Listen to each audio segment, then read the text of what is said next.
Morning students. बच्चों, आज मैं आपको आपकी पाठ्य पुस्तक बाल महाभारत कथा का चैप्टर 25 और 26 एक्सप्लेन करूंगी। ये आपको मैं समरी के रूप में समझाऊंगी। समरी में सारांश, इस चैप्टर में जो मेन पॉइंट है वो चीज़ मैं आपको समझाऊंगी। अब जैसा कि आपको पता है कि कौरवों और पांडवों में युद्ध छिड़ा था, तो उसकी उनको संभावना हो चुकी थी। तो दोनों तरफ की सेनाओं ने, यानी पांडवों ने और कौरवों ने, एक प्रबल सेना, बहुत बड़ी सेना इकट्ठा कर ली थी, उसकी तैयारी कर ली थी। पांचाल नरेश के पुरोहित पांडवों को संधि का प्रस्ताव लेकर धृतराष्ट्र के पास पहुँचे। पांडवों युधिष्ठिर की ओर से राजदूत बनकर हस्तिनापुर गए। नियत समय पर धृतराष्ट्र की राजसभा में पहुँचे और पांडवों की ओर से संधि प्रस्ताव करते हुए वह बोले, युधिष्ठिर का विचार है कि युद्ध से संसार का नाश ही होगा और इसी कारण युद्ध से घृणा करते हैं। उन्होंने बताया कि युधिष्ठिर युद्ध से घृणा करते हैं। क्यों करते हैं? क्योंकि उन्हें लगता है कि उससे क्या है, कुल का, संसार का नाश होगा। इसलिए न्याय और पहले के समझौतों के अनुसार यह उचित होगा कि आप उनका हिस्सा देने की कृपा करें, इसमें विलंब न कीजिए। यह बात सुनकर भीष्म को ये बात अच्छी लगी कि उन्होंने, यह बात एक न्यायोचित बात थी, न्याय के लिए उचित, तो उन्हें यह बात बहुत अच्छी लगी। लेकिन भीष्म की बात कर्ण को अप्रिय लगी। वह बड़े क्रोध के साथ भीष्म की बात काटकर दूत की ओर देखते हुआ बोला, 13वां वर्ष पूरा होने से पहले ही उन्होंने प्रतिज्ञा भंग करके अपने आप को प्रकट कर दिया था। ये उस टाइम की बात बताई जा रही है, अज्ञातवास के टाइम की। उन्हें लग रहा था कि 1 वर्ष यानी अज्ञातवास का समय पूरा होने से पहले वो प्रकट हो चुके थे। इसलिए शर्त के अनुसार उनको फिर से 12 वर्ष के लिए वनवास भोगना पड़ेगा। कर्ण के इस प्रकार बीच में उनकी बात काटकर बोलने से भीष्म को बड़ा क्रोध आया। उन्होंने कर्ण से बोला, राधा पुत्र, तुम बेकार की बातें कर रहे हो। यदि हम युधिष्ठिर के दूत के कहे अनुसार संधि नहीं करेंगे तो निश्चय ही युद्ध छिड़ जाएगा और इसमें दुर्योधन आदि सबको पराजित होकर मृत्यु के मुंह में जाना होगा। भीष्म की बातों से सभा में खलबली मच गई। धृतराष्ट्र बोले, सारे संसार की भलाई को ध्यान में रखकर मैंने यह निश्चय किया है कि अपनी तरफ से संजय को दूत बनाकर पांडवों के पास भेजा जाए। तो उन्होंने, धृतराष्ट्र ने संजय को अपनी तरफ से यानी कौरवों का दूत बनाकर युधिष्ठिर के पास भेजा। वहां पहुंचकर संजय ने युधिष्ठिर को विधिवत प्रणाम करके संजय बोले, धर्मराज महाराज, धृतराष्ट्र ने आपकी कुशल क्षेम पूछी है, यानी उनकी कुशलता पूछी है और कहा है कि वह युद्ध की बात नहीं करना चाहते, वह तो आपको मित्रता चाहते हैं। संजय की बात सुनकर राजा युधिष्ठिर बहुत प्रसन्न हुए। क्यों हुए? क्योंकि वह भी युद्ध नहीं चाहते थे, वह भी मित्रता चाहते थे। और साथ ही संजय ने युधिष्ठिर से ये भी कहा कि धृतराष्ट्र के पुत्र न तो अपने पिता की बात पर ध्यान देते हैं, न भीष्म की ही कुछ सुनते हैं। आप सदा से ही न्याय पर स्थिर हैं, आप युद्ध की चाह न करें। संजय की ये बात सुनकर युधिष्ठिर बोले, संजय श्री कृष्ण दोनों पक्षों के लोगों के हित चिंतक हैं, वह जो सलाह देंगे वैसा ही मैं करूँगा। तभी श्री कृष्ण बोले, मैं स्वयं हस्तिनापुर जाना उचित समझता हूँ। मेरी यही इच्छा है कि कौरवों से संधि की जा सकती है तो की जाए। श्री कृष्ण के बाद युधिष्ठिर फिर बोले, संजय, कौरवों की राज्यसभा में जाकर महाराज धृतराष्ट्र को मेरी तरफ से प्रार्थना पूर्वक संदेश सुनाना कि कम से कम हमें 5 गांव ही दे दें। हम पांचों भाई इसी से संतोष कर लेंगे और संधि करने को तैयार होंगे। तो उन्होंने अपनी बात उनके सामने रखी। संजय ने यही बातें आकर धृतराष्ट्र के सामने बताई। तो धृतराष्ट्र भी मित्रता ही चाहते थे, तो उन्होंने धृतराष्ट्र ने दुर्योधन को बहुत तरह से समझाया। दुर्योधन जो यह बातें सुन रहा था और अपने पिता का साहस बंधाते हुए बोला, यानी उसने अपने पिता को समझाते हुए बोला। किसने? दुर्योधन ने। पिताजी आप कैसे भोले हैं, जो यह भी नहीं समझते हैं कि स्वयं युधिष्ठिर हमारा सैन्य बल देखकर घबरा उठे हैं और इसी कारण आधे राज्य की बात छेड़कर अब केवल 5 गांवों की याचना कर रहे हैं। युधिष्ठिर ने 5 गांवों की याचना करी, यानी सिर्फ 5 गांव मांगे। तो दुर्योधन ने धृतराष्ट्र को यह समझाया कि वो हमारे सैन्य बल, यानी हमारी सेना को देखते हुए, हमारी सेना की ताकत को देखते हुए घबरा गए हैं और सिर्फ 5 गांव लेकर ही संतोष करना चाहते हैं।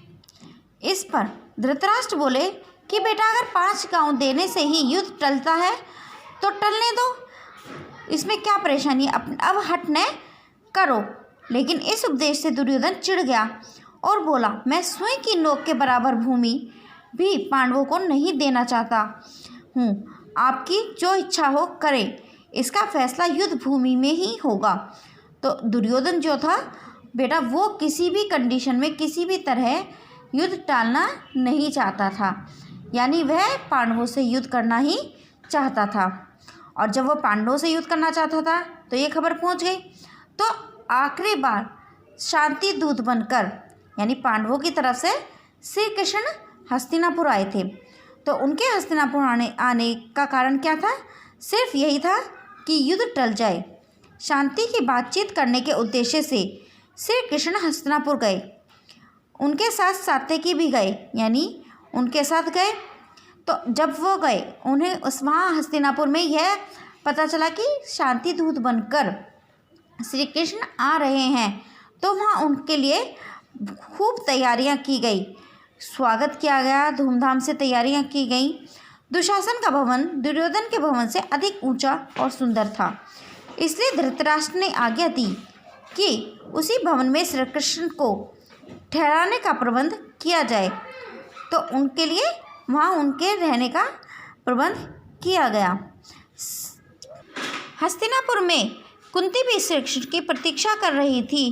क्योंकि बेटा वह भी अपने पुत्रों की याद आ रही थी उन्हें, तो अपनी पुत्रों के बारे में वह उनसे बात करना चाहती थी, उनके कुशल क्षेम पूछना चाहती थी। श्री कृष्ण ने उन्हें मीठे वचनों से सांत्वना दी और उनसे विदा लेकर दुर्योधन के भवन में गए। दुर्योधन ने श्री कृष्ण का शानदार स्वागत किया और उचित आदर सत्कार करके भोजन का न्योता दिया। श्री कृष्ण ने कहा, राजन, जिस उद्देश्य को लेकर मैं यहाँ आया हूँ वह पूरा हो जाए तब मुझे भोजन का न्योता देना उचित होगा। यह कहकर वे विदुर के यहाँ चले गए और भोजन करके विश्राम किया। अगले दिन दूसरे दिन सुबह दुर्योधन और शकुनी ने आकर श्री कृष्ण से कहा, महाराज धृतराष्ट्र आपकी प्रतीक्षा कर रहे हैं। तो उसके बाद श्री कृष्ण धृतराष्ट्र के सम्मुख पहुँचे और फिर वे धृतराष्ट्र की ओर देखकर बोले, राजन, पांडव शांति प्रिय हैं, परंतु साथ ही यह भी समझ लीजिए कि वे युद्ध के लिए भी तैयार हैं। पांडव आपको पिता स्वरूप मानते हैं, ऐसा उपाय करें जिससे आप भाग्यशाली बने। तो उन्होंने यह कहा कि पांडव युद्ध के लिए भी तैयार हैं। आप ये मत सोचिए कि पांडव युद्ध से घबरा रहे हैं, वह आपको एक पिता के समान मानते हैं। तो आप ऐसा काम करें जिससे आप भाग्यशाली बने। धृतराष्ट्र ने भी सारी बातें श्री कृष्ण के ऊपर रख दी कि जो श्री कृष्ण कहेंगे वही मान्य होगा। तो श्री कृष्ण ने उनसे बोला कि आप उन्हें पांडवों को आधा राज्य दे दें तो वह आपको महाराज और दुर्योधन को युवराज सहर्ष स्वीकार कर लेंगे। लेकिन ये सारी बातें किसको पसंद नहीं आई? दुर्योधन को पसंद नहीं। वह सिर्फ युद्ध चाहता था और पांडवों को वह कुछ भी देना नहीं चाहता था। वह सभा से चला गया और सभी ने यह सोचा कि उन्हें सिर्फ उनकी माता गांधारी ही समझा सकती हैं। उसके बाद गांधारी को सभा में बुलाया गया गांधारी सभा में आई तो दुर्योधन को भी दोबारा बुलाया गया। दुर्योधन सभा में आया, लेकिन वह क्रोध के कारण उसकी आंखें लाल हो रही थी। गांधारी ने भी उसे बहुत तरह से समझाने की कोशिश की, लेकिन दुर्योधन समझने के लिए तैयार नहीं था और अपनी माँ की बात भी नहीं मानी और उन्हें भी मना कर दिया। दोबारा सभा से निकलकर चला गया। चिंता के कारण अब ये सब चीज़ हो गई, तो अब इस से क्या रिजल्ट निकलता है कि युद्ध होगा।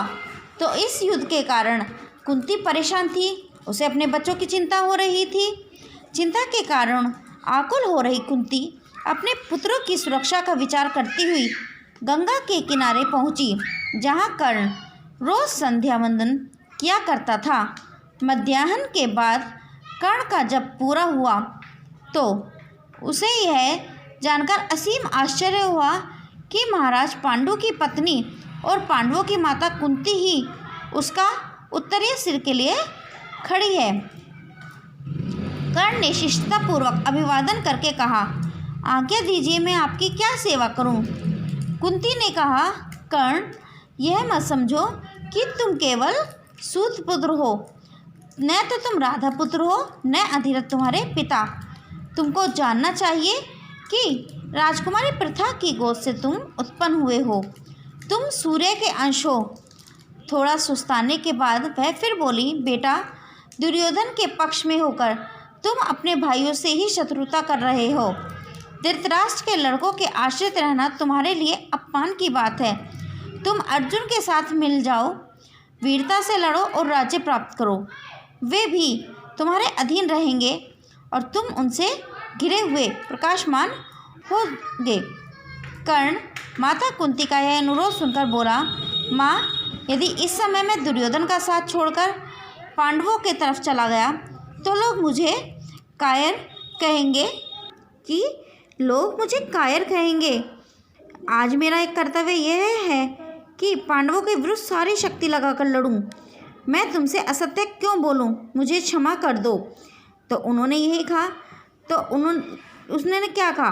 कर्ण ने, अब मैं यही करूँगा। उन्होंने कहा, अब मैं यही करूँगा कि अर्जुन को छोड़कर और किसी पांडव के प्राण नहीं लूँगा। या तो अर्जुन इस युद्ध में काम आएगा या मैं, दोनों में से एक को तो ही पड़ेगा। शेष चारों पांडव मुझे चाहे कितना भी तंग करें, मैं उनको नहीं मारूंगा। तो उन्होंने यही बोला कि कोई कुछ भी करे, सिर्फ अर्जुन को छोड़कर मैं किसी और पांडव के प्राण नहीं लूँगा। कुंती ने भी लास्ट में उसे गले लगाया और बोली, तुम्हारा कल्याण हो। ओके बेटा, ये आपकी एक्सप्लेनेशन अब कंप्लीट हो चुकी है।